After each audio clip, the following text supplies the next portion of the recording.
we're Mixed Media. We discuss art, everything when it comes to film, gaming, music.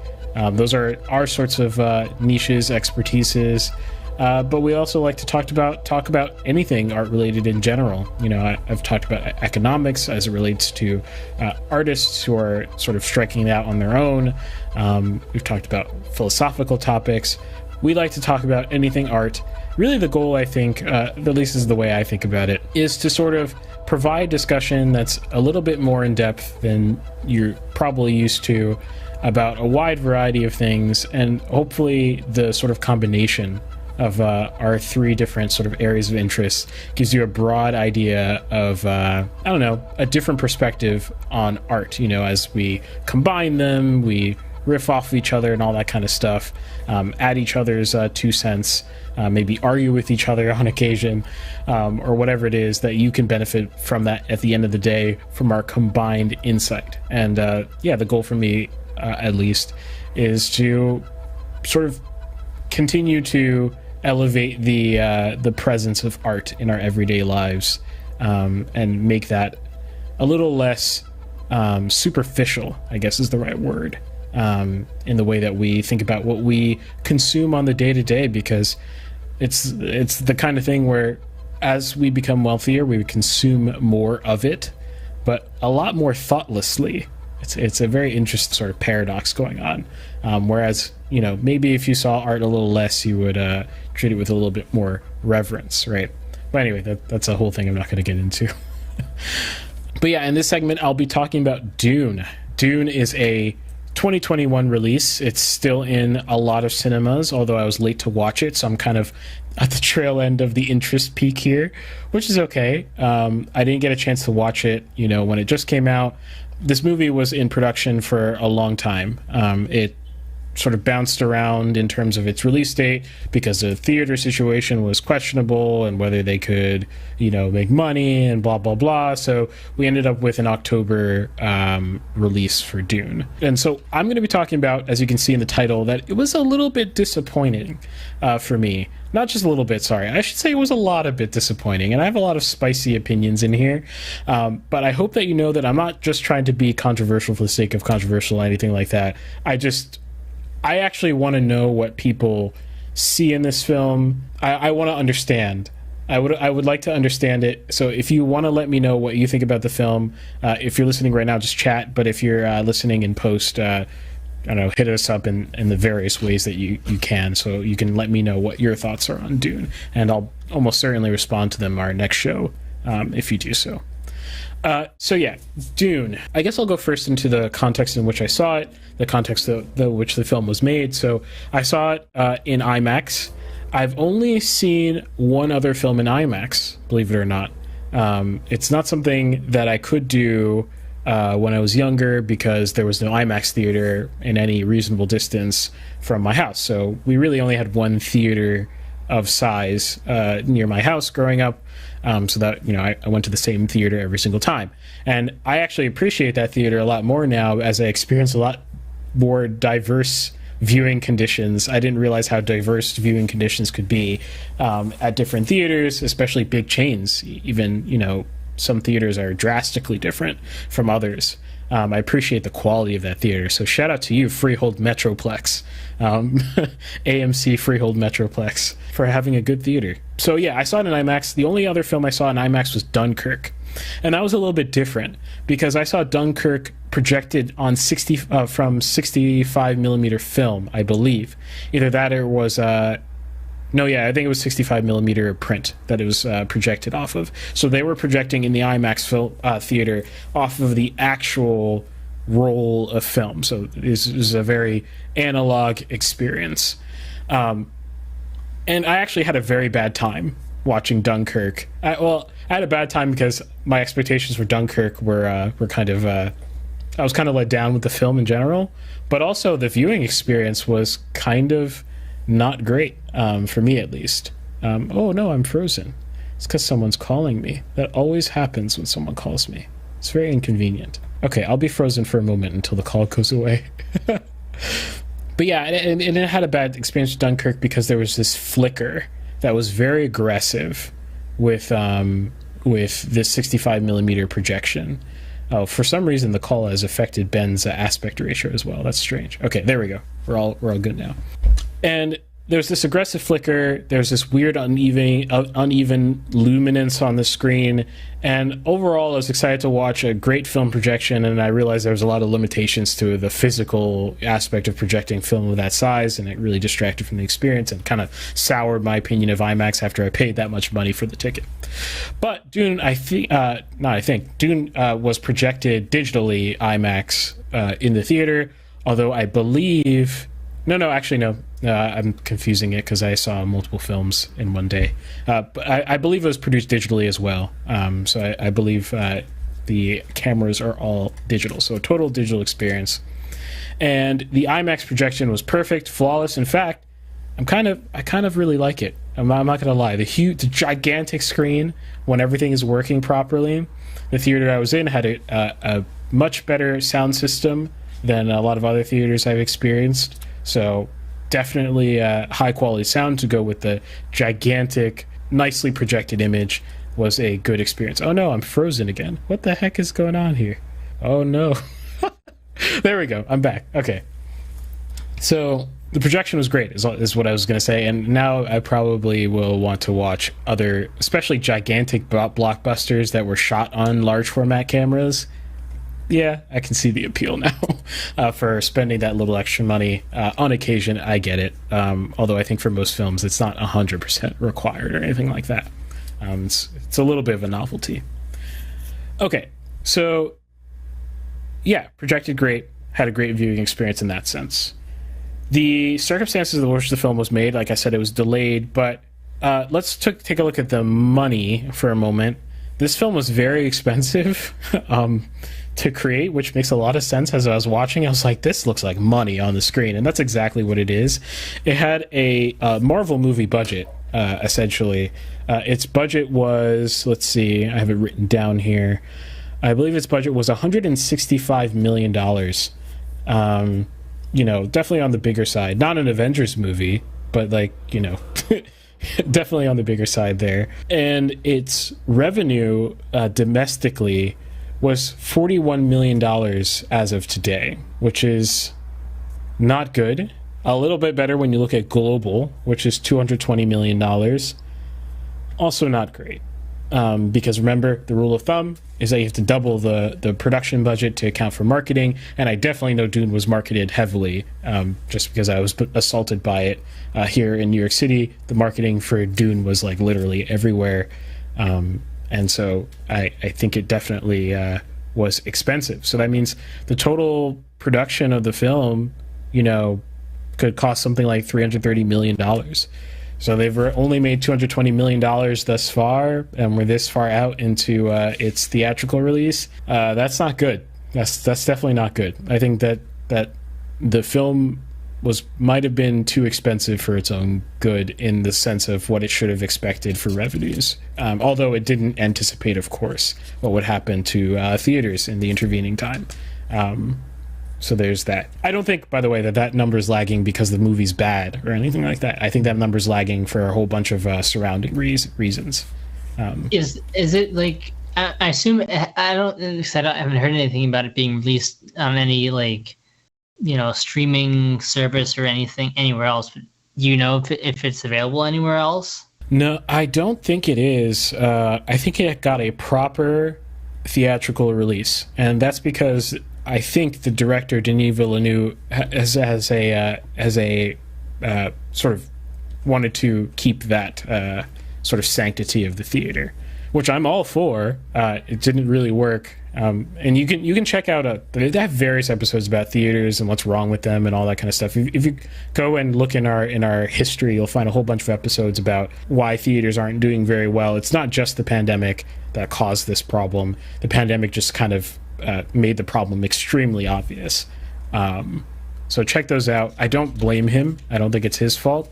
I think it's mostly theater's fault and the ongoing situation. So it's a whole host of factors here. I think this movie would have normally made, its money back. Would it have been as successful as they probably thought when they funded the film is a different question.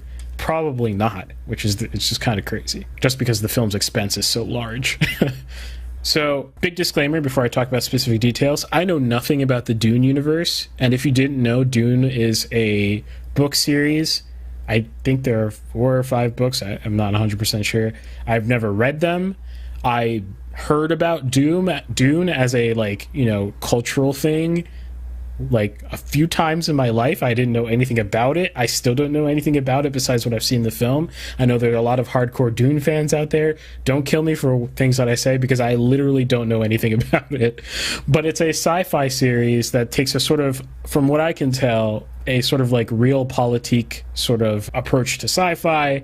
Very much so, almost like Game of Thrones. Think about Game of Thrones, more sci-fi and more like a space epic sort of vibe to it.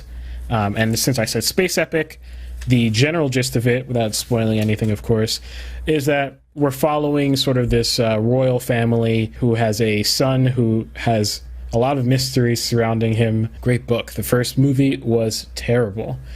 Yeah. The first, I don't know if you're referring to the first movie, the original, because this was made into a movie. I actually don't know when it was made. So if you've seen this last one, let me know. But yeah, it's a very interesting universe that's set in. We end up on a planet that's nicknamed Dune, and it's basically one gigantic sand dune. Like, literally, it's one gigantic sand planet, and it has worms, and the worms are very important, and water is also very important. 1980, yeah, I've seen clips from the 1980 version. It looks very pathetic and strange. When was the book originally written? Either the late 60s or the 70s, something like that, I believe. Now, I don't know how faithful the reproduction is in the movie, so everything I say, again, take with that sort of caveat. The first thing I'll before I get into the spicy details, the first thing I'll comment on is the music, because this is a Hans Zimmer score. I paid attention. Well, I pay attention anyway, especially after these podcasts. I pay attention more in sort of different ways. But, you know, Hans Zimmer took a lot of time out of his schedule to do the score for Dune. You know, he didn't work with Nolan like he normally does in order to do the Dune soundtrack. So I was like, you know, expecting something interesting, you know, different. And I know Ben has strong feelings about Zimmer, but, you know, there are certain scores that I feel like are a lot better put together than some of the sort of Zimmerism scores. The ones that come to mind in particular are like Interstellar, Thin Red Line, which I think is his best score. Dark Knight, which is not a score you can just go and listen to, but I think fits the film absolutely perfectly and iconically and memorably. Inception, I think, yeah, has, you know, that melody that everyone remembers. But then there's kind of the rest. You're leaving out any mention of his animated films. Oh, right, yes. I can't. What is it? A Prince of Egypt. Of course, I can't. Forget. Yeah, and am I missing an? Oh, Lion King. Lion King. Yeah, exactly. Lion King. Yes. So yes, of course, those are great. I forgot this dude's been everywhere. Yeah, the a lot of his other films are kind of feel derivative of his own content, basically. Sort of copies here and there. So yeah, I get the critique as well. In this film, it is definitely in the derivative category, which is extremely, extremely upsetting. Like, I can't describe to you, as I heard the first sort of major musical piece play out in the film, how disappointed I was that it just felt like a Zimmerism, right? It felt like this very, like, percussive, loud, but characterless in this case, you know, like, very much so could blend in with other major blockbuster scores that he's done, minus, I think, what he might have spent most of his time on, this very interesting percussive sound that is very unique, and this very interesting rhythm it's hard to describe if you haven't listened to it, that is definitely memorable, but it's about 3 seconds long, maybe 2 seconds long. And that's the only interesting thing about the score, other than these long, droning, oppressive, sort of Zimmerisms that appear throughout the entire film. And I'm sure if Ben, you haven't seen it yet, right? Okay, yeah. I'm sure you'd have plenty of thoughts if you heard it. Do you have any comment on? I know I mentioned this when we were talking about the film in one of our news segments a while ago about the volume of the soundtrack. Oh, very loud. Yeah, I agree with that assessment. The entire film is extremely loud. I didn't find it loud to the point of discomfort, but definitely a louder than average film. Not as loud as Dunkirk. Dunkirk is bombastically loud, and I think that's on purpose to sort of try to put you in like the war zone sort of space. Interesting. I know, a lot of like musicians that I talked to, like either in person or online, just about how like oppressive like the sound is, and how you need to wear earplugs when you see this film. So yeah, it is definitely. I mean, there are plenty of sequences where the soundtrack just kind of takes over the entire soundscape, and it's this, and that's the upsetting part, is when that happens. I want it to be a Star Wars moment for a big blockbuster film, right? And it just never happens, and I'm kind of waiting for that moment where was he building on something, and suddenly we're going to get this explosive theme that comes out of nowhere, and it never happens. There are no melodies in this film. I mean, that has to be done on purpose, that there are no melodies in this film. And I think I'll explain with, other aspects of the film why this kind of coincides with other choices that I didn't really like. But I think it was purposely kept very oppressive and droning and characterless, besides the drums, like I said. And I don't think that was the correct decision. I think it would have benefited from, strong melodies, memorable melodies. It was just kind of sad that no one left the film with anything memorable in their head, which I think is a mistake. Okay, so that's the music. Now for the visuals, I expected this movie to be a spectacle, visually speaking, and it is quite the spectacle. I agree with a lot of people in that I think Denis films gigantic shots very well. He frames things. He has this good eye. I'm not sure if this is him or a cinematographer or what's going on there, but he has this good eye for creating scale beautifully. So it's not just like putting a human next to the giant worm and saying, oh, look, it's huge, right? It's like creating this very nicely composed frame where you got that comparison object of like a human and you see the worm, but it's more interesting than that almost always, in terms of how the lines cut across the screen, and foreground, midground, background, all that kind of stuff is usually done a lot more thoughtfully.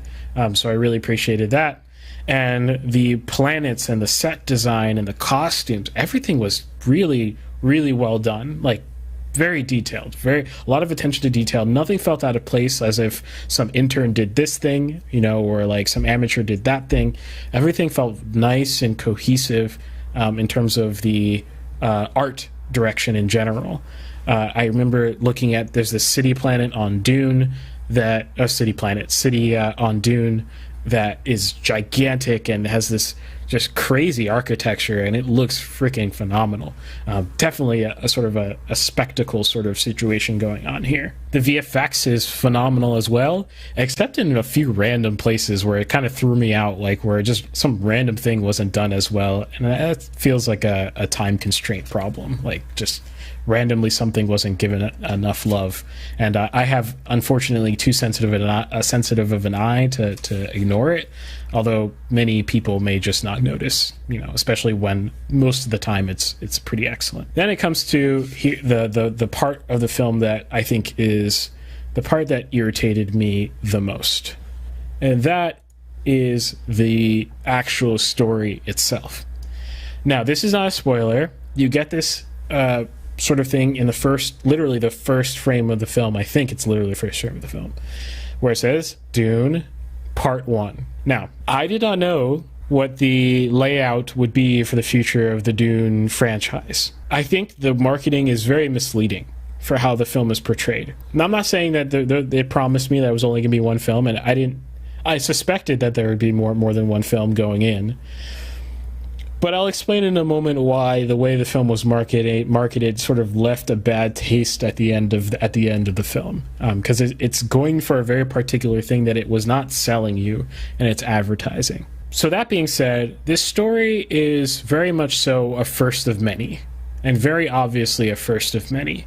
And when I say many, I mean a first of a lot from the pace that this film took. You know, I'm thinking maybe there's a film per book. I don't know how the books are structured, or maybe there's 2 films per book. I wouldn't even be surprised if there's 2 films per book. That's the kind of pace that we took through this film. The biggest problem with this movie to me, and I would love for people to explain to me because I'm clearly the minority here, is I didn't see any point to anything. That's a very strong statement, but I've thought about it a lot, and I really couldn't come to a resolution here. The problem with Dune is that it's about a lot of things. And it definitely got that sort of Game of Thrones style where we've got this politics happening. We've got this sort of, literally the film has this mercantile economics going on. You know, we've got these feudal planets, and you've got these relationships between lords, and then you've got it going all the way down into the economics, and then you've got this mystic really cool from an idea perspective, this cool mystic overtone over everything of this hardcore realistic thing. You've got this sort of mystic overtone that sort of overlays on top of the entire universe. There's this a substance called spice, which is the most important thing in the entire universe, and it only exists on Dune, and it changes the biology and potentially the spirituality of those who live on Dune. And there's a big question about how these things fit together, what's real, what's not real. And then besides those questions, there's the questions of how people relate to each other, how the politics is going to resolve, blah, blah, blah, blah, blah. That's all fine. And I think the biggest thing that I came out of the film being I feel like I watched a book, if that makes sense. I feel like I watched a book. I feel like I watched something that would read extremely well, but was not ported into its cinematic form, caring about the fact that it's not going to play the same thing in its cinematic form. Now, if you're a fan of... Do you know how much of an influence the original book writer had on the movie, if any? I have no idea. I have no idea if he's even alive, to be honest. Yeah. Maybe the book is old. I actually don't know. Okay. Yeah, I have zero clue. I'm really unplugged from the behind the scenes of Dune. But, I know Denis has said that he did not want to make this a show, which I think would be the more obvious, direction to go with the Dune universe. He said a show cannot contain the grandeur of the Dune universe. I get that, sort of. I get that from a practical perspective, in that a show would never be able to fund the spectacle that you need of the Dune universe to an adequate degree. I agree with that. I mean, what's the profit margin on Game of Thrones, though? They spend a lot of money on that, right? They do spend a ton of money on that, especially in later years when the actors knew their worth. They spent tons and tons of money for sure. I think they've made also just tons and tons of money for sure. Yeah, to be fair, I don't know anything about Game of Thrones. I saw the first episode once. I'm no, not for me. But I did read a fascinating article, an academic article the other day on the music of Game of Thrones, and I don't want to watch it, but it makes me interested in it. And so, it's not something you can listen to without seeing. Yeah, and the thing is, Game of Thrones was a book series, and I read the first 2 books until I think I went to college is what happened, and that wrecked my ability to continue. And I never picked it up since, because it's a very realpolitik books. And the show doesn't even cover a lot of the sort of little side strands that go on in Game of Thrones. And it has the same sort of feeling of grounded in this very real, brutal world but there's this weird mystical thing on top. Not weird, but very intriguing mystical aspect of things on top of it. So Game of Thrones actually feels, in that sense, very similar, but it takes very well to its show. And I think the Game of Thrones universe is less about spectacle in general. Like, there's a lot less just stuff to take in with awe, right? It's definitely a lot grittier, and I mean, in a way. Whereas Dune, we're talking about planet scale things, and we're talking about worms that can devour, machines the size of a skyscraper kind of thing. That's how big these worms are, right? Like that, roam around on Dune. And so I can understand why a show could never contain that. You would always try to be avoiding showing the worm, right? Because for budgetary constraints and time constraints and all this kind of stuff, it would be a much different end product for sure. That being said, I think the Game of Thrones show works off of the Game of Thrones books a lot better because it's episodic. It can really take in all the details. It can really explore all the intricate politics that goes on in the Game of Thrones universe, the economics, the systems, the mystery, the magic, and all that kind of stuff. Whereas Dune felt more like, okay, since we're going to make 1,000,001 of these movies, I'm going to just take the exposition part of a book, and I'm just going to make this one gigantic film.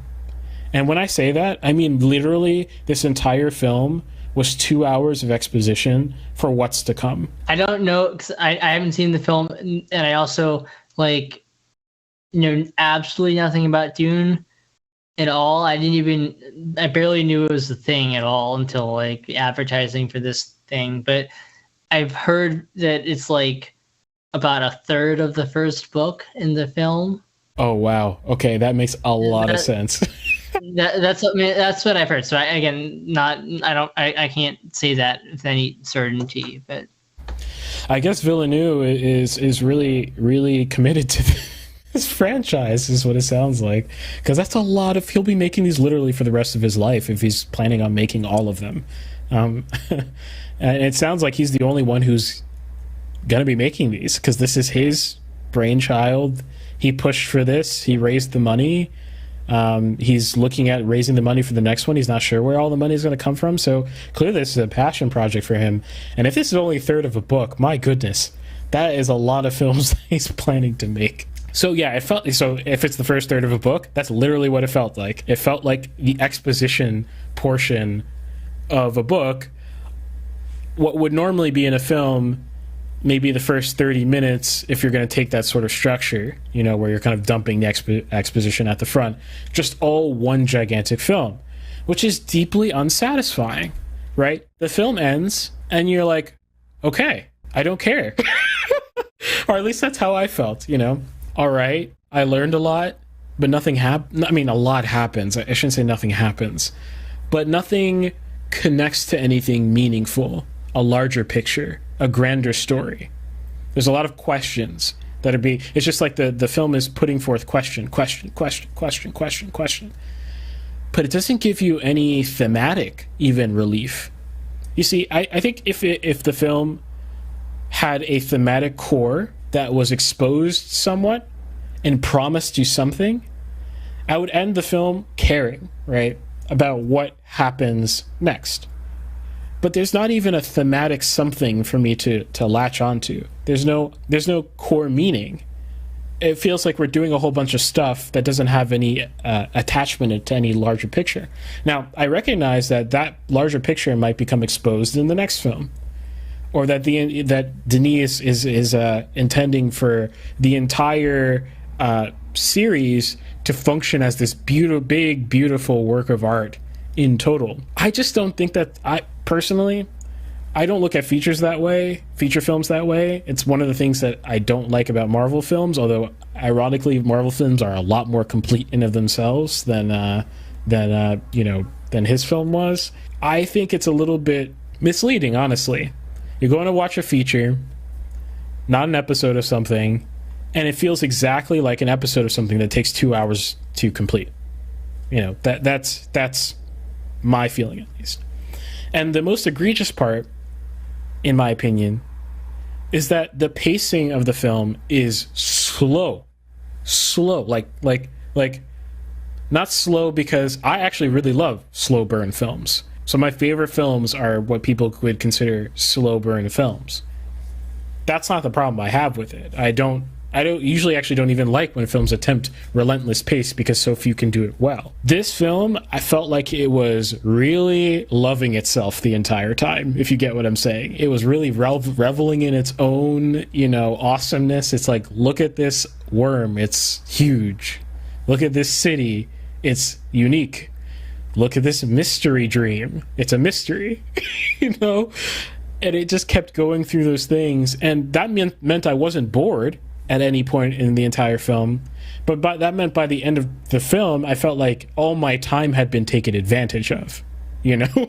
Like that 2 hours didn't really amount to much, except for telling me details that would be important, not for this film at all, but for the rest of the series. There's a lot of staring off into the distance for long periods of time. There's a lot of like self-important, like internal monologues that I felt were a little melodramatic. And the whole thing just kind of came off as melodramatic at the end of it, because I had no core reason to care about the melodrama. I don't care if it's melodramatic if you suck me into that space, I have to be on board with the melodrama, Like if it's just melodramatic, it comes off as a little bit corny, right? If we get these like long stares off into the distance, but I don't see why I should care about this character's long stare off into the distance of the sand, and look at this desolate place, it's horrid, it's okay, but like, why do I care? Because you could make any story where there's a horrid place and the gaze off into the arid desert, but it has to mean something. You just look at the first episode of Star Wars, or episode 4, right, yeah, it has to mean something. And once it means something, the stare becomes vastly more interesting, because now I'm looking at a great film as an example as to long shots of just faces is Psycho by Alfred Hitchcock. There's a very long sequence in that film where we're just looking at the main character's face as she's fleeing, and it's very long. And it's literally just a long take, nothing interesting. She's literally in a car. It's a close-up, so you can't even see much. It's just her face as she's driving. It works extremely well, and it doesn't feel self-indulgent. Why? Because it means something.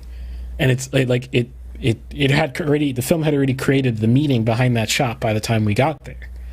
So now I'm looking at every twitch of her face, every emotion. I'm trying to read her mind, right? As we all naturally do when in these sorts of moments in films. We're trying to read the character's mind because they're not saying anything, right? That's the source of tension, right? This film sort of created these moments that didn't mean anything, where we're staring off to the distance. Okay, I get it. You're sad because you're in the desert. Great. So what? Like I already know that emotion. You're in the desert, or you're sad because this just happened and it's tragic. Okay, great. What does that mean for you as a person? Deeper, didn't really answer those questions or even try to hint at them in an interesting way. So it felt like the story could have been told in an hour or maybe a half hour. That's how long dragged the pacing was.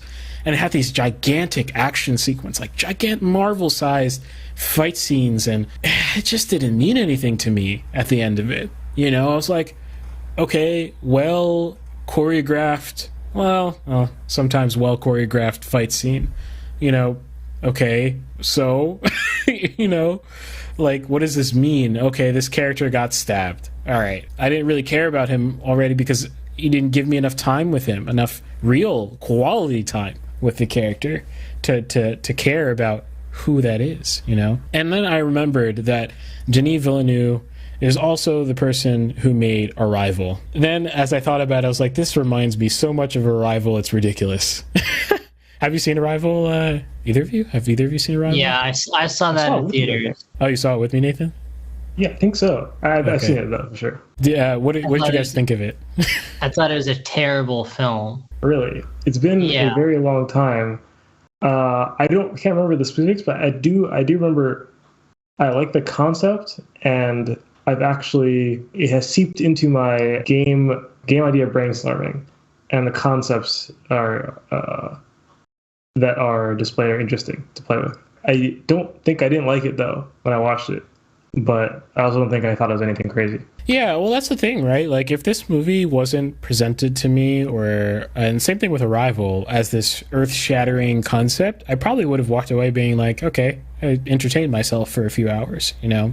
And, you know, at the end of the day, I've given both of those films the same score, I think, of a 2.5 out of 5, which to me is average, which normally films that I can, you know, are forgettable kind of go in that sort of, that score range, you know? They could, you know, I didn't waste my time per se, but I also didn't, like, you know, I didn't get anything out of it, which is, I guess, a negative sentiment. And so, like, Arrival this film felt very much so like Arrival. And I realized that I have the same problem with Arrival as I have with this film in terms of how I'm not getting what people like about them, you know?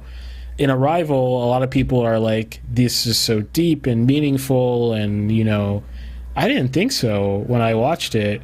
And trust me, I tried to understand people's love for Arrival. And if you love Arrival, I would love to hear from you for sure. I was trying to understand, okay, this thing about language, okay, I mean, I got it the first time you explained it, and that's exactly what I got out of the film when I watched it, okay. You know, these character things, okay, I understood all of that when I watched it, but these, to me, were not deep things. They felt more like what I call deepities, which are like, you know, people feel like they're saying something deep, but it's not really that deep.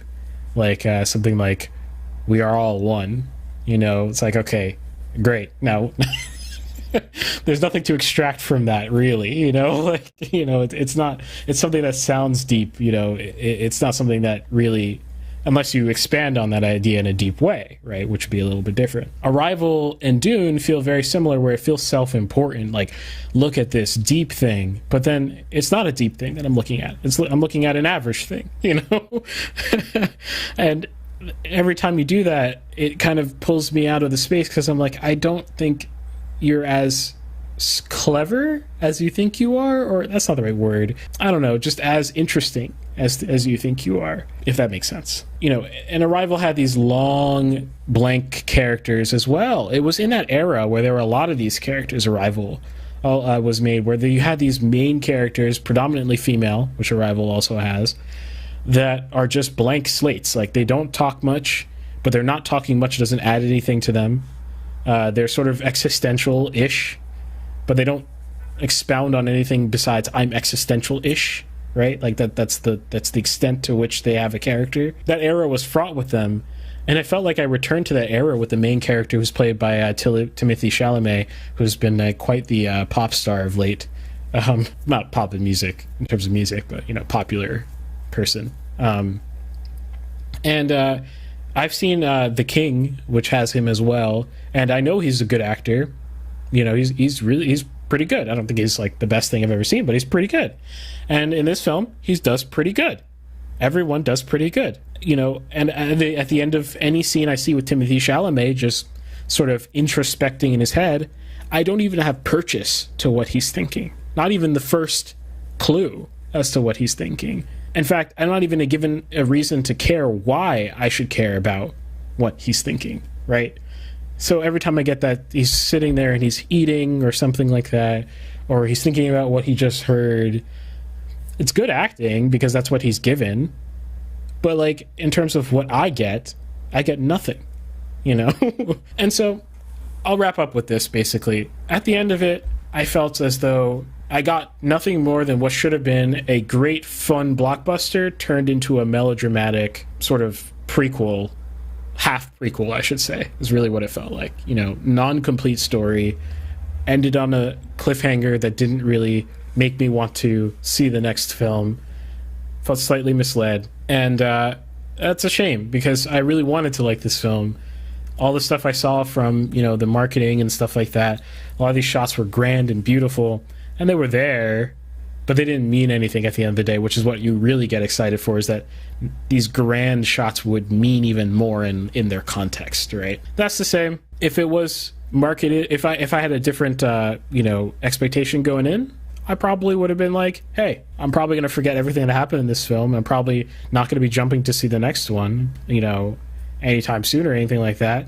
But I spend my money, and, you know, I don't feel like I got scammed per se. You know, that probably would have been the vibe coming out of it. I think this film, as a blockbuster film, would have been a lot better if it just drove up the pace to 1,000, you know, and tried to go for that breakneck pacing.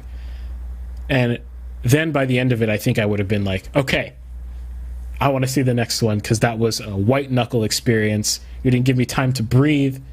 You know, it's not about introspection. It's about the raw action, politic, and relation. You know, not on a deep level. But the film didn't seem like it was going for that. Seems like it was going for something deeper and slower. And I just think it was unwarranted, and that is why I also think that the score ended up the way it was, because I think it was trying to be blank as the characters are. It just felt oppressive at the end of the day. But I am not the authority on these things, and I really want to understand. So if you disagree with me, just hit me up on our Discord, link in the description, and I will happily chat with you and probably bring up our conversation or your comment on the next show, because I would like to understand. I'd be really curious what you think of The Green Knight, Irving. Oh, yeah, that has Matt Damon in it, correct? Or I don't remember. Actors generally mean nothing to me. Yeah. I don't know. I watched that with my my two brothers, and everyone I know, including them, they all thought it was a great film. Like, this is terrible. So I don't know. I mean, just from your description of Dune, I feel like I'd be interested in what you think of that film. Yeah. It was definitely on the list of things I could have seen, because I've seen a lot of buzz about The Green Knight as well. So maybe I'll check it out for next time. It was a weird day. I had seen 3 very different films in the same day. I saw Encanto, which is a Disney film, in the morning, you know, at a Showtime theater that was very low quality. And the film was, I don't know what your thoughts are on Lin-Manuel Miranda, or Ben, but his music was terrible in that film, I gotta tell you. Well, is it, I mean, his songs, he didn't write the score, right? I'm trying to remember who did the score. No, it was just his song. I'm talking about his songs in particular were terrible. Okay. I think John Powell is like officially score consultant on that, whatever that means. All the music was bad except for the actual Colombian music, which was good. So I'm sitting there baffled. I'm like, aren't we supposed to be inviting as many diverse voices as possible into these films? But then it seems like no Colombian person. My wife is Colombian, by the way, or at least Colombian in familial origin, and it just felt devoid of actual like relation to the culture. But that's a whole other rant for a different show. And I thought they dropped the ball. The music was the worst part by far of the whole thing, I think. But again, 2.5 as well, which means, you know, if you showed your kids this and they came away like amused, then, you know, okay, I can get the amused part, but you know, nothing more than amused. Could have spent your time doing something else. And then I had seen this film in IMAX, and then I saw at home It's a Wonderful Life, which I've never seen before, and that is one of the most beautiful films I've ever seen. It joined my 5 out of 5 club, which only has 11 films in it. So that is a rare event when that happens, and whenever it happens, it feels great. And just perfect film. So it made Dune feel even worse to me after I watched It's a Wonderful Life. Because I was just like, maybe I'm just off today. Maybe I'm just like not getting it today. I'm in a bad mood or something. And then I watched It's a Wonderful Life, and I was like, no, just Dune is not doing it for me. So yeah, there you go. That's my thoughts. Roast me. I don't wanna cause no problems. I just wanna live my life, but I keep on hearing about nonsense. Me and my dons ain't mobsters, but you know when you see imposters, we know how to read them faces, same way you know how to read them comments. If you wanna talk, let's talk, but around here, make sure you're walking your talk is constant.